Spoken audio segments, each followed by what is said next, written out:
7. In the Attic. The change in Sarah's life did not come about gradually, but was made all at once. Mariette had left the house the next morning. When Sarah went down to breakfast, she saw that her seat at Miss Minchin's side was occupied by Lavinia, and Miss Minchin spoke to her coldly. "You will begin your new duties, Sarah," she said, "by taking your seat with the younger children at a smaller table. You must keep them quiet and see that they behave well. Lottie has already upset her tea." That was the beginning, and from day to day she got more duties. She taught the younger children French and heard their other lessons. It was found that she could be made use of in numberless directions. She could be sent on errands at any time and in all weathers. She could be told to do things other people neglected. The cook and the housemaids took their tone from Miss Minchin.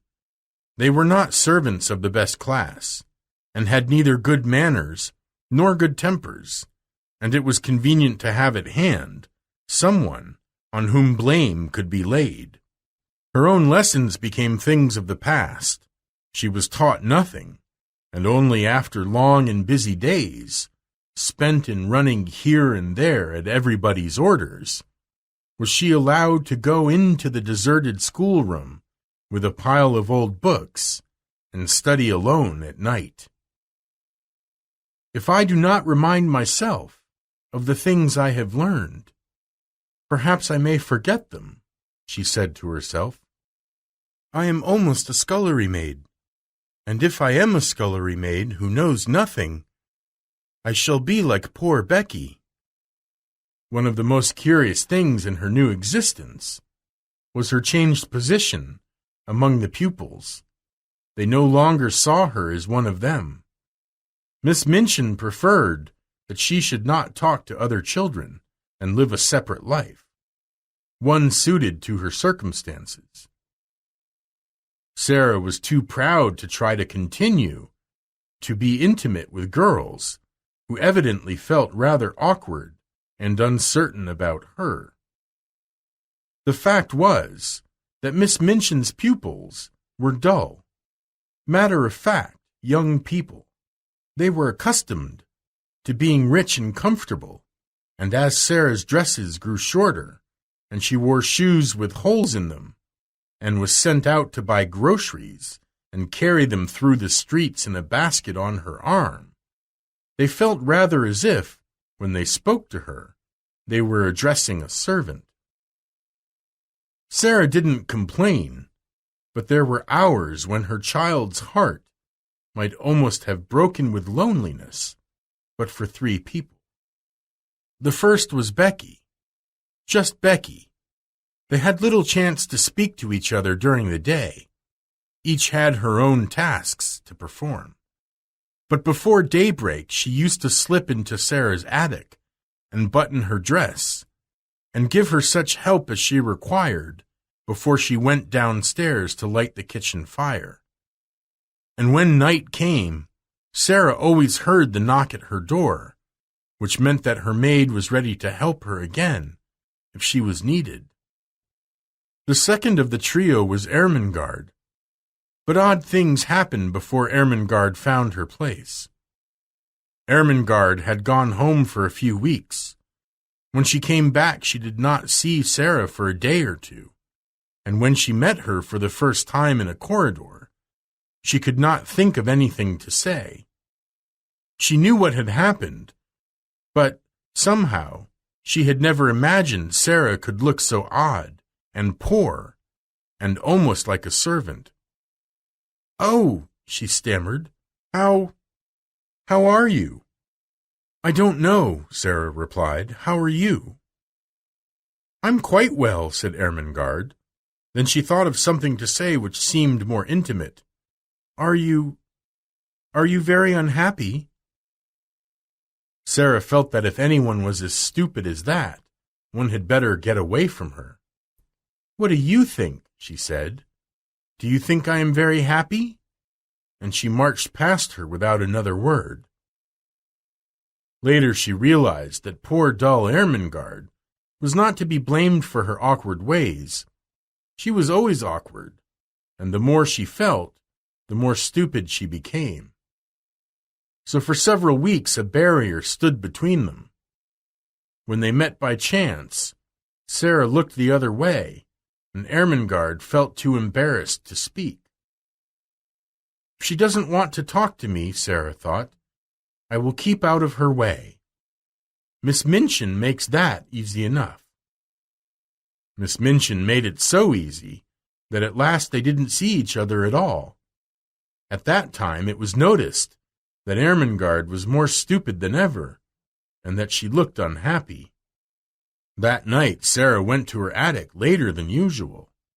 When she reached the top of the stairs, she was surprised to see light coming from under the attic door. Nobody goes there but myself, she thought quickly. But someone has lighted a candle. Someone had indeed lighted a candle.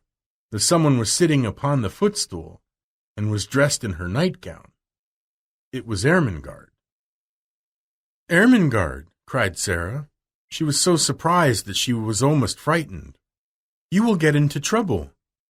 Ermengarde stood up from her footstool. Her eyes and nose were pink with crying. I know I shall. If I'm found out, she said. But I don't care. I don't care a bit. Oh, Sarah, please tell me. What is the matter? Why don't you like me any more? It was so simple. So like the old Ermengarde who had asked her to be best friends. I do like you, Sarah answered. I thought, you see, everything is different now. I thought you were different. Ermengarde opened her wet eyes wide. Why, it was you who were different, she cried. You didn't want to talk to me. I didn't know what to do. Sarah thought a moment. She saw she had made a mistake. I am different, she explained, though not in the way you think. Miss Minchin does not want me to talk to the girls. Most of them don't want to talk to me. I thought, perhaps, you didn't. So I tried to keep out of your way. They rushed into each other's arms. Ermengarde looked at the odd, big-eyed little face adoringly. I couldn't bear it any more, she said. You could live without me, Sarah, but I couldn't live without you.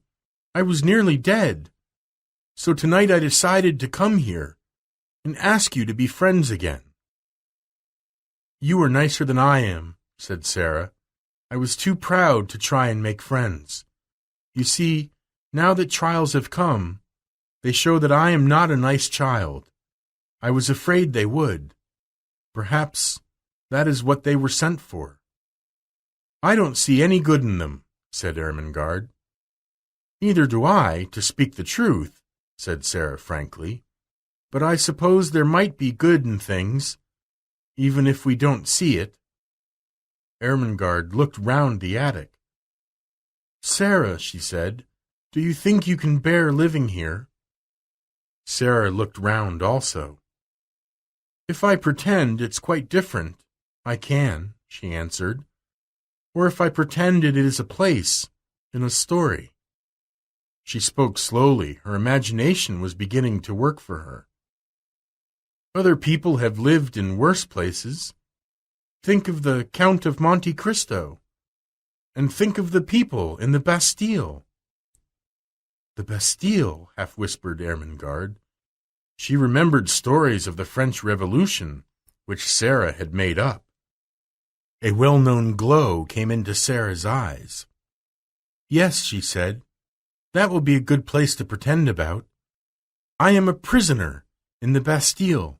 I have been here for years and years and years, and everybody has forgotten about me. Miss Minchin is the jailer, and Becky is the prisoner in the next cell. She turned to Ermengarde, looking quite like the old Sarah.